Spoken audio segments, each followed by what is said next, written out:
Entry log 4. I think my Aunt Sharon keeps stealing my pasta bakes from the corporate fridge. I need those to eat lunch. Low carb diet my foot.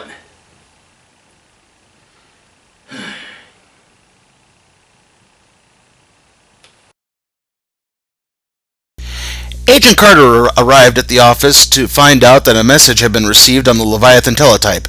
After Agent Carter translated the document, the SSR pieced together that it was about a weapons purchase by Leviathan from Howard Stark.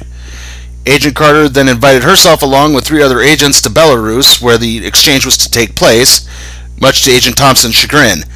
That was until Agent Carter promised to reunite the 107th, aka the Howling Commandos.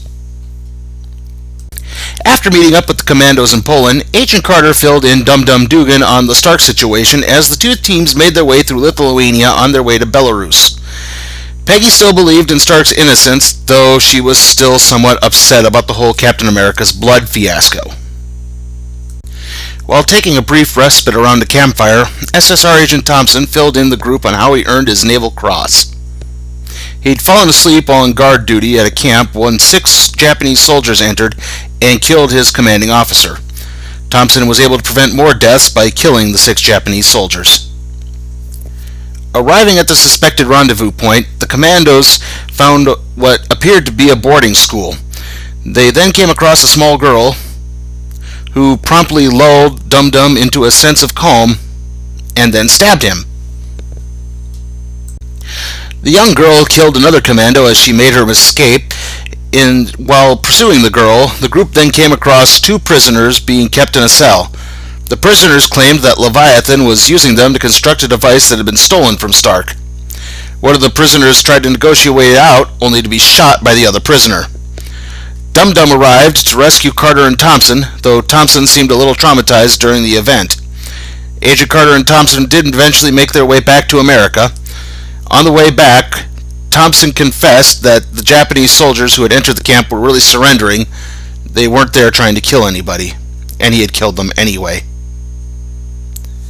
Back in the States, the scientist tells Chief Dooley as much as he can, and Dooley actually complimented Agent Carter, and Agent Thompson even bought her a drink.